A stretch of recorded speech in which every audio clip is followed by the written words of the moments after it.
Why begin all these songs where the night don't give a fuck start? Where the night don't give a fuck start. Well, this is a very special episode. We are reviewing the album from Michael Kane and the Morning Afters. The album is called Broke But Not Broken. We have Michael Grattan. Did I say that? I always fuck your name up. Yeah, that's close enough. Right. Grattan. Grattan. Yeah, I said Grattan, right? I probably say it different. Punk from Punk as Folk YouTube channel. We have Jeff Bousquet from Dirty Decibels Podcast and Chris Chavez from, every other podcast ever. Yeah, I have a lot. Yeah. But this will be throw a dart on the internet. Yeah, pretty much. You'll find me somewhere.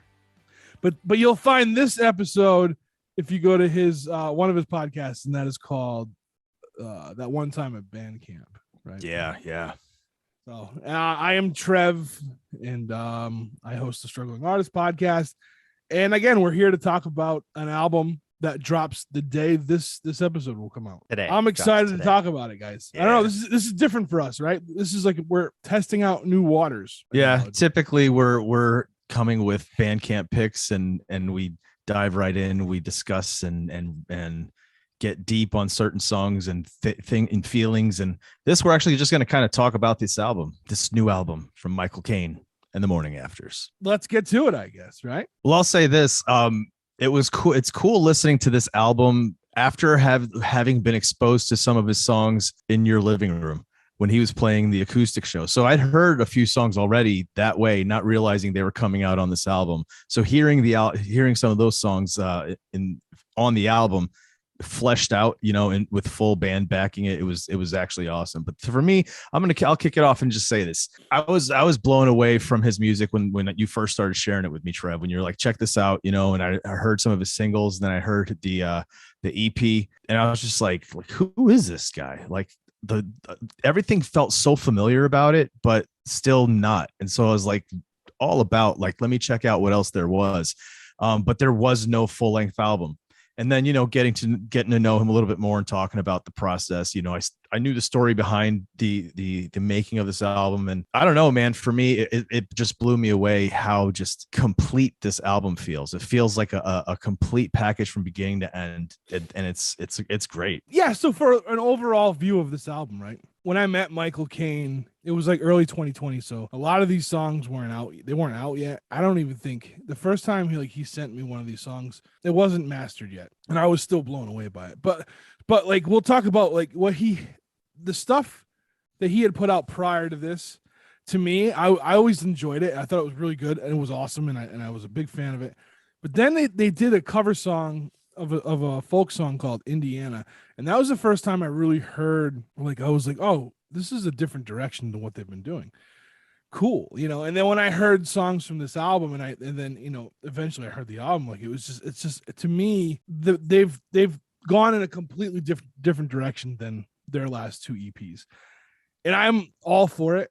I'm all for it. And again, the same thing like you just said, Chris, and I've said it on the earlier podcast, so I'm not going to reiterate too much, but like they always, like from the very beginning, they have that sound, that familiar sound, and they just fire off on all cylinders. And I for a band that's relatively new, I feel like they just connect. They just click really well. Yeah, they're a band that's relatively new that feels like they've been around forever. And a lot of that has to be like band chemistry too, right? So they feel like, I feel like these guys have been playing forever with each other, and they really haven't. I guess technically they are fairly young band, but they don't feel like a brand new band for me. Like I feel like they have been around. I mean, like for me, I also was mostly exposed to their music live.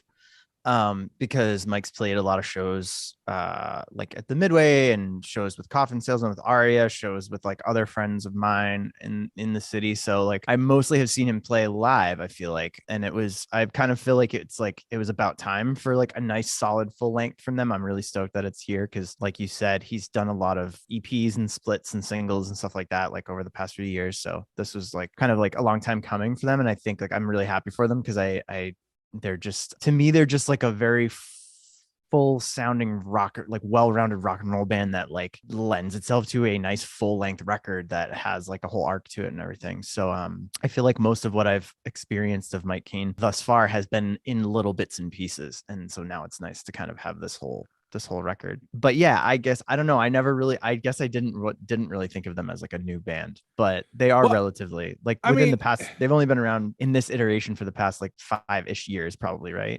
So I guess this would be like now like their journeyman into this band. But from the very beginning I always felt like, you know, even though the lineup's changed a little bit here and there, it's been tweaked, but like even like they're, you know, laughing at the shape I'm in, I just felt like this band has been around forever, and that really wasn't the case at the time, you know. I don't know, I think this band, there's something special about this band, and it has to it has to definitely do with like the band's chemistry within each other, within themselves. But when you listen to them, like when you guys listen to this album, what came to mind? It ties in with the familiarity you were talking about. I was just gonna say, like, other bands definitely came to mind, other artists definitely came to mind. Mike's influences are right there on his sleeve, but it's not, other people have tried to do that before and fucked it up, like just tried to copy.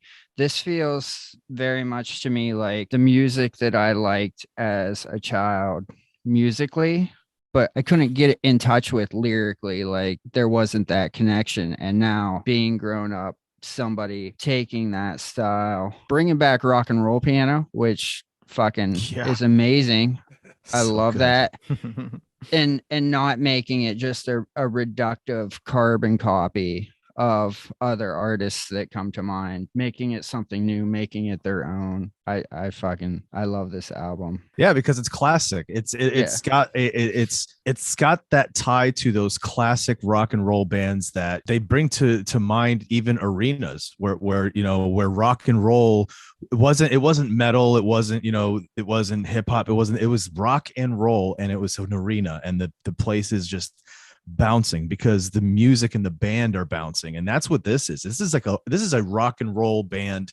It's just this whole album, there's swing in there, there's a lot of swagger, there's some nice, you know, toned down soft moments too. But I love that you brought up the thing about the keys, man, the piano, because the keys just really just, for me, brings this to a different level. Do you know what I mean? Like when you listen to Laughing at the Shape I'm In, you don't really hear much keys in there, not as much as this album. This album feels so full. I love it. Like one of my favorite songs off the album, are we allowed to name the songs? Bring It On Home. Like that first 54 seconds of that song is just the keys and Michael's voice. Yeah. The whole time, and I was blown away with it. Like, and then the drums come in, you get that little, but like that first 54 seconds, like you really get the sense of power in his voice and the emotion in what he's saying. I think Mike is one of a small list of people that I really wish I could sing like. I've always really admired his voice so much, and I think as much as there's this really familiar sound to the music, for me, obviously, like that rock and roll sound is so classic and so familiar and so like sort of like soul food as music, you know, in a sense. But Mike's voice to me is so unbelievably unique and distinct, and like I could hear him and know immediately that it's him and not anybody else. And that is actually what I like the best about him. I mean, I love that he has like the sort of gravelly husk of like a Chuck Reagan, but I can also hear like the tone or like timbre almost of Micah Schnabel from Two Cow Garage. Like there's this really cool mix that he does when he sings. I don't know exactly how to do it. I wish, like I said, there's about like 5 or 6 artists who, like, if I could sing like anybody, like those would be my choices. Like if I could have a voice like that, and Mike's is definitely one of them. I think his voice is so cool. I've always thought that his voice was like really unique and just like really distinct and really cool. And it's soulful. It's so soulful. Yeah, his voice. yeah. You know what I mean? Yeah, and it's got this dark character to it. Yeah. I don't know. It's just always been I think that probably in and of itself is also a familiar thing on some level too. Like, even though it is like really unique and distinct, there's something relatable almost about the like emotion in his voice when he's singing, that there's like a painfulness there, but also a kind of a cynicism that I think kind of in the way that he sings. But also I wanted to say that as far as the piano goes, I was looking for a couple minutes really quickly right before we started the call to try to see if he had mentioned where they recorded the album. And Trev, I don't know if you know maybe where they recorded this, but I would love to know where they recorded this, because obviously for me that's huge, paying attention to like what it sounds like. And that piano rips and it sounds gorgeous, and as does the whole record. But I think it was recorded really well and mixed really well too, so that's obviously I don't know where it was an recorded. advantage for me. I'm not I think he told me at one point, and I just don't have, you know what I mean? I don't remember. And that's Helen from Helen and the Trash Pandas on backing vocals on a few of those songs, right? Yes. Oh, that just adds a whole other layer too. When you hear her come in with his voice, and then she's just kind of back there, and there's a soulfulness to hers as well. Yeah, she can harmonize. Chris, you've met Helen. Like, yeah, her music is phenomenal. yeah. I don't know if either of you guys. Well, Michael. I don't think you caught any shows of hers, but have you ever seen Helen and the Trash Pandas perform? It's great, and she's got an unreleased album that she's been sitting on that I've been like trying to get her to put out. But and it's right along this vein, right? It's this kind of rock and roll, this blues, this soul. There's a lot of that kind of just thread throughout the music, just like in this album. Was Mike sitting on this record since before the pandemic too, or I wasn't clear on that either? But I thought that that recording this and mixing this had already been in the works, and then kind of I think he said they ended up in the studio 3 times since 2019. I kind of had a feeling. Yeah. And then the last time it just synced, and the last time when they got like the final product out of it, they had a new drummer and it just worked. I guess it was probably, I think 2021 is when they finally had everything done, and it didn't make sense for them to put it out last year. Yeah. So right. You said like Helen. You said Helen is, she's backing vocals on a few songs. Tear This World Apart, which is the opening. This is one of the songs I wanted to talk about. The opening track of this album is Tear This World Apart. He said he wrote this song to be like the opening track. It brings such a huge presence right away, that song, and there's like 7 guitar tracks on it. They've got James Lynch from Dropkick Murphys fame on that song. Yeah, so he's ripping on there. Yeah, he is. It's just crazy. Like, it's just, I feel like if anybody, like, far as like, all right, we want to swing for the fences on the first track. Like, I think they nailed it with this one. Like, it's a home run. Yeah.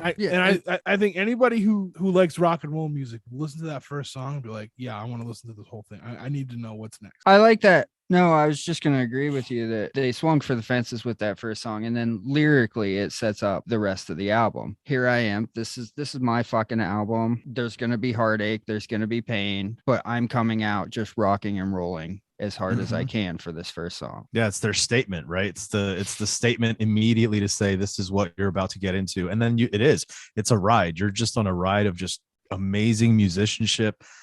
Great songwriting. There's a lot of really good songwriting in here. Great. I listened. I was saying again right before we recorded this, I listened to it again. So I literally finished the last song, got up here, turned everything on, and got on. So just coming off listening to it again, it's kind of still in my head. It makes you move. It's one of these ones that you can't sit still. Like your head will be bobbing, your feet will be tapping, you'll be dancing. I don't know, but it's one of those kinds of albums from beginning to end. The first time this album was sent to me, I was driving up to Maine, and I'm like, let me listen to this while I'm driving. It's a good stereo system in the car. We'll do that. I remember I wrote a note, and it's probably still on my phone, but it was the only note I ever wrote for this album. And it was like finger tapping from the very first riff, So like I'm in my car, I'm just tapping. Like, this song mesmerizes people. And I've seen them perform songs live from this album. And even me, I'm like a stone-faced kind of guy. Like, I could be having the best time in the world, and people think like, you okay? You know what I mean? When I watch them live, like I'm fucking slapping the side of my thigh. I'm slapping my quad. And I'm like, what the fuck? Like, I can't help but move in some way. And I feel that was the case with everybody who have seen them live performing, especially these new songs. You know, Yeah, Mike brings it when he plays live. I mean, I've seen him play solo acoustic, and his stage presence is just fantastic. I'm super jealous of, like, I wish, like, I think he is just a supremely talented songwriter, lyrically and musically, and he's like one of those people that is the definition of like making it look easy. You know, he's just like smooth as hell when he's on stage just playing, you know. And if you know his story and you know all of this, you know, he started playing music when he was like, no, he's always played music, but he went back to music after raising his kids. You know what I mean? So like, I did not know that. He took a break from, like, I think he said it was like 2002 till like 2017. He didn't play. Wow. He wasn't in any bands. He said he kept writing because that's what writers do. So like, I think that makes this album so much more special that it might not have, this thing might have never happened. Yeah. And he had such a late started a band when he was 40 or almost 40. And now look what we got. I don't know. I mean, I think that's awesome. And I like the story. Like I said, he was in bands with his cousin again in 2002.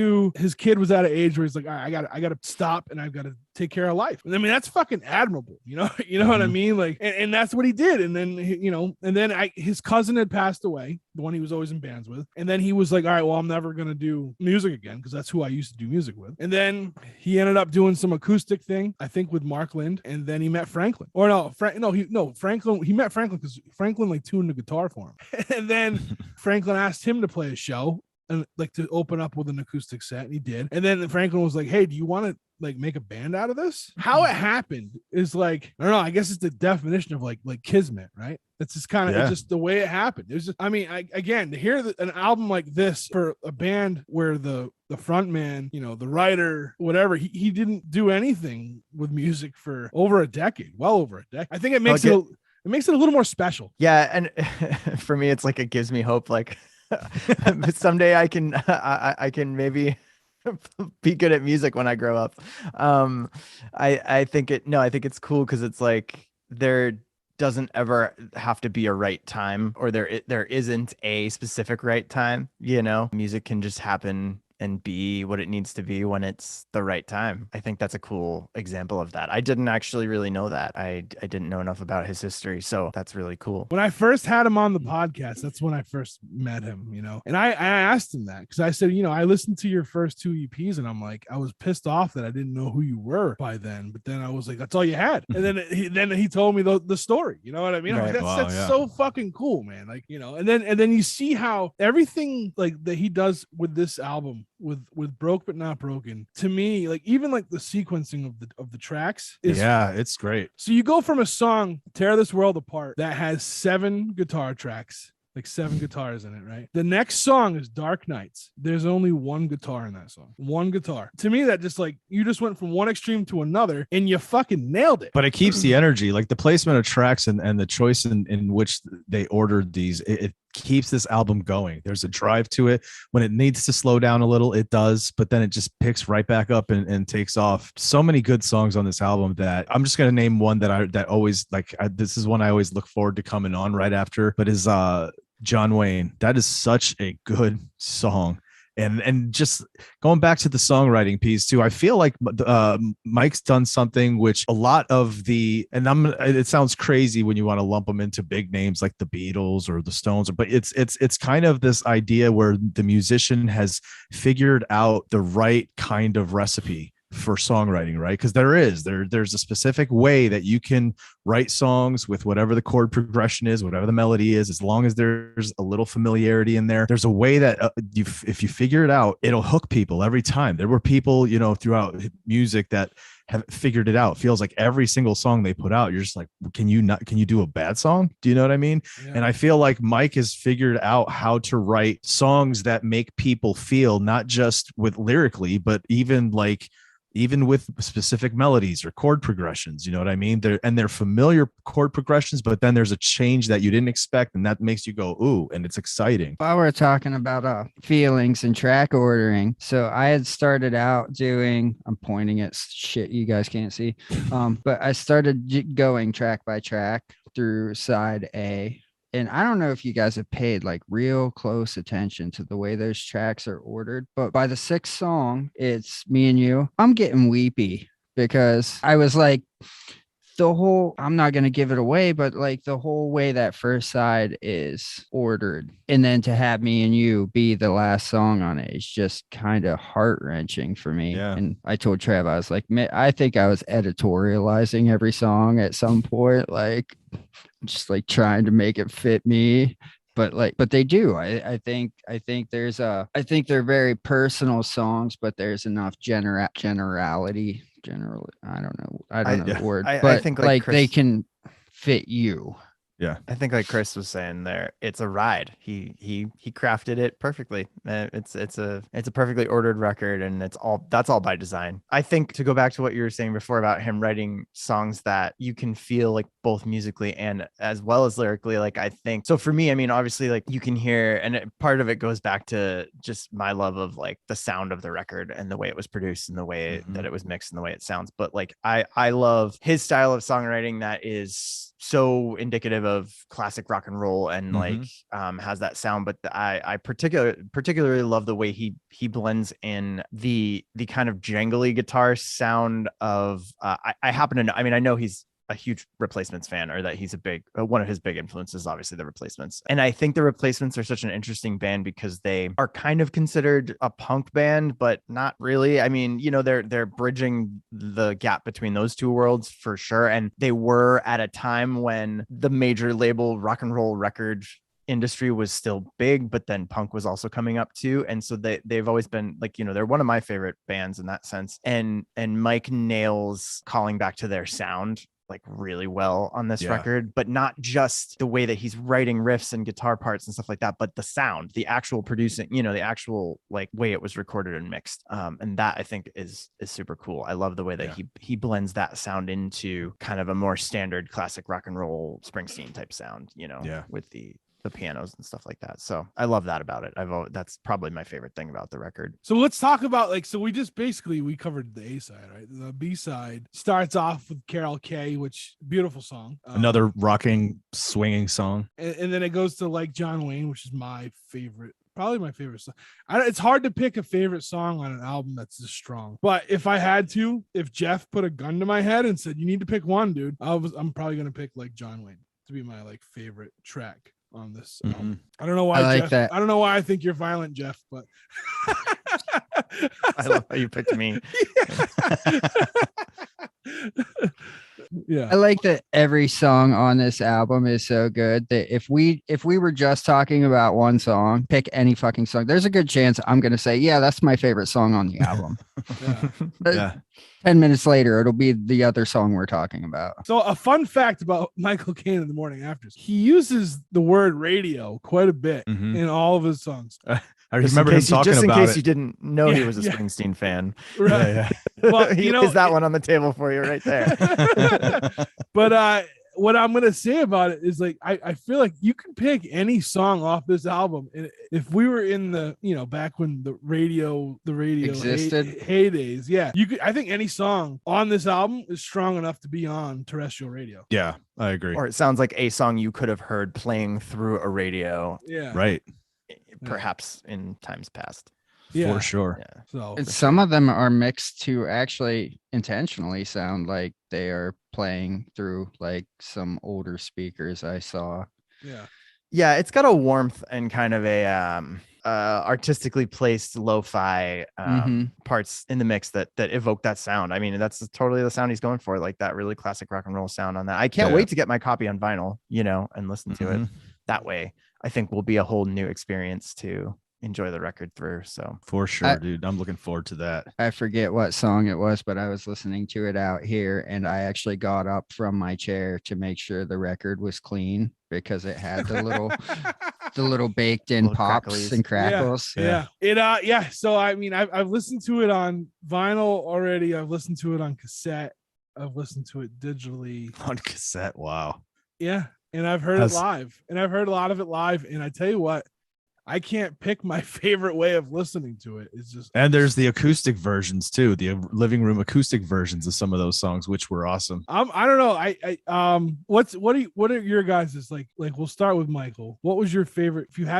If Jeff put a knife to your face and said, "You At better." least we're pick one of these." downgrading to a knife. He's like, "You bet, yeah, it's my." If Someone I with put a knife to if I put a knife to your face, not your throat, just your Yeah, face, I'm just yeah, gonna like cut yeah, your cheek or yeah, something. yeah. He's like, "You're not I've gonna been be stabbed before. like, you're not gonna be pretty anymore, so you better pick one of these songs." What would it be? Bring It On Home. It's like the middle, or not middle. It's close to the end of the A side. I just love that song. I love the way it starts with just Michael and the piano, and then the bass and the drums come in later to kind of fill out the sound Yeah. without ever taking away from that, like old timey Tom Waits, just me and a piano crooning type of sound he had going on in I that tell song. you what, too. Like, as far as cover songs go, Yeah. For- That's for- the for- only one on there, right? that is the only one on here. But like That's what I for thought. Yeah. for that song, like I've heard people cover that before. He nails He it. knocks man. it out, dude. Yeah, He yeah. does. I didn't know it was a cover song. I didn't put it Oh, yeah. together.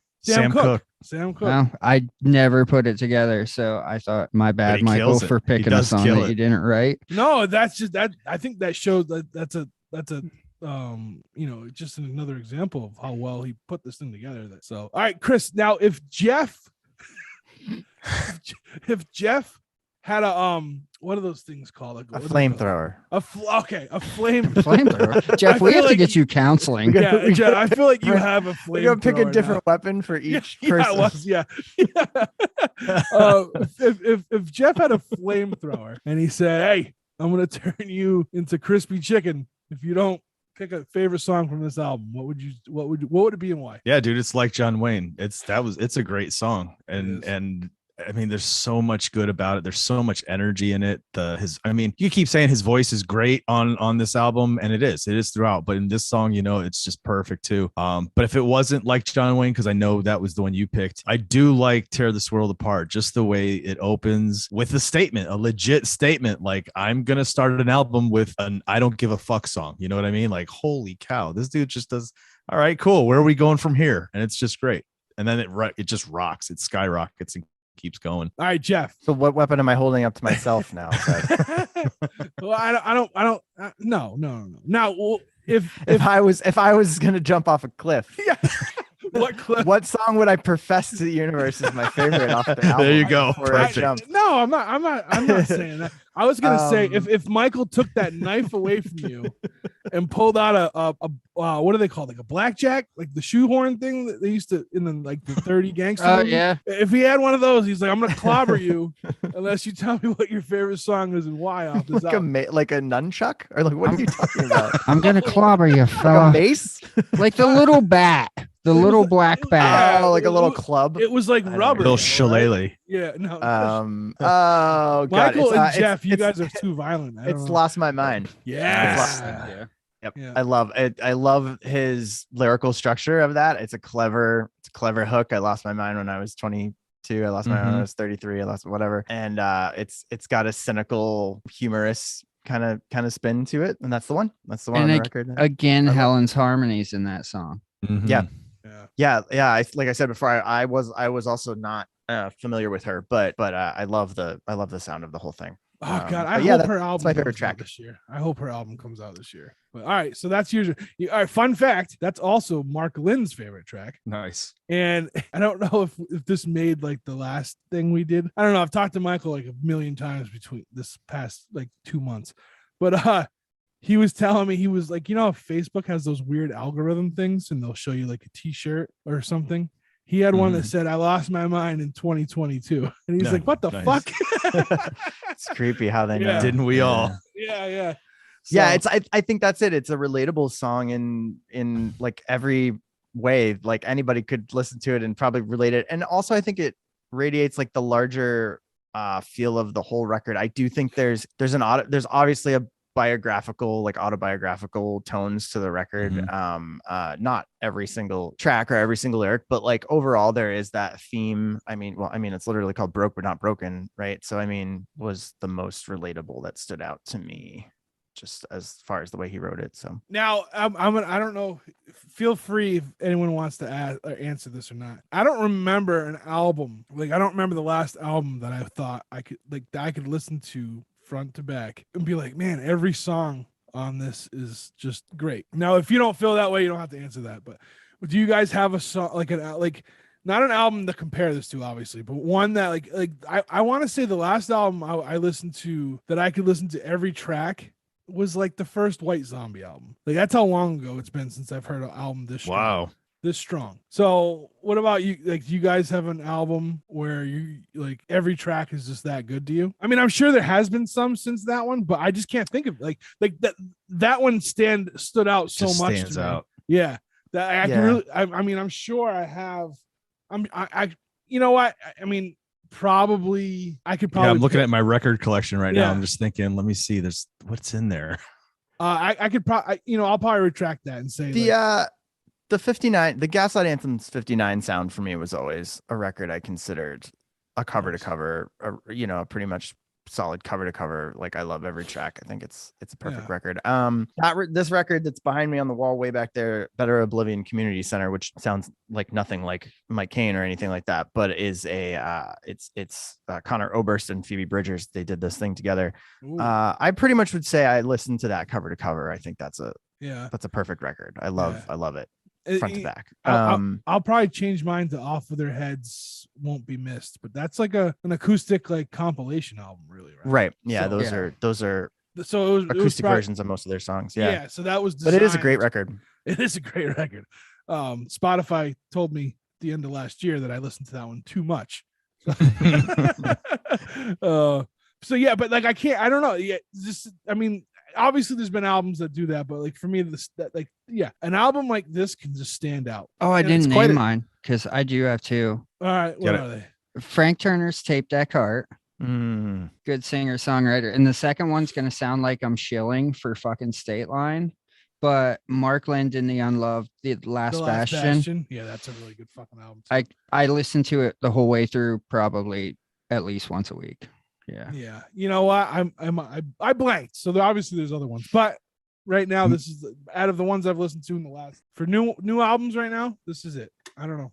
Meatwave has a good EP back front to back. Just saying. Volcano Park. I have already told people this is my favorite album of 20. What year is this? 22. Yeah. What is this one? Yeah. Oh, Tear This World, Broke But Not Broken. Yeah. All right. I mean, so you can get a copy of Broke But Not Broken by going to getpunk.com and it'll be available as of now, right? Yeah. So get-punk.com. It could be either way, but yeah. Oh, really? Okay, cool. You can get it on cassette, CD, and vinyl. Can't wait till they get the vinyl and put it on. Get those headphones out. It's gonna sound so good. See, I can't wait to get the tape and look at it because I buy tapes now apparently and don't have a fucking tape player. Do you stock up on number 2 pencils as well? No, I never have to worry about it getting ruined. That's the great thing about not having a cassette player. just make art out of them. Just put them all on the wall. There you go. All right. Well, I hope this was I mean, we don't need to rate the album. We all liked it, right? So. Oh yeah, it was great. It's a great album, and whoever's listening, if you've never heard Michael Kane in the Morning Afters, now's your time, right? Look it up, listen to it, and this for me, I would guarantee that anybody listens to this, there's gonna find something about it that they're gonna absolutely love. Whether it's the voice, whether it's the music, it's the feelings, the songwriting, you're gonna find something in this album that you're just gonna say, just like Mike said, this is one of my favorite albums of the year. Yeah, no, you're right, and I stand by all that 100%. All right. Well, thank you guys. Yeah. It was a good time. This was a lot of fun. Hopefully we'll be able to do more of these reviews. Maybe people will be like, hey, you guys want to review our album? And we'll do it. Oh yeah. I love having an album for 2 months that is mind blowing, but I can't fucking talk about it to anybody. All right. Where can people find you? Now it's finally here. Yeah. Where can people find you guys? I'll start it. Find me at bicbp-radio.com. It's the network. There's a whole bunch of podcasts on there. I'm on about 5 of them. So you can find me there. And Dirty Decibels Podcast, anchor.fm/Dirty Decibels or dirtydecibelscast.com. Also on Apple and Spotify. Just type Punk as Folk into YouTube and my channel pops up. And I am Trev, the Struggling Artist. You can find me at the Struggling Artist Podcast, wherever you listen to podcasts. That was redundant. Fuck.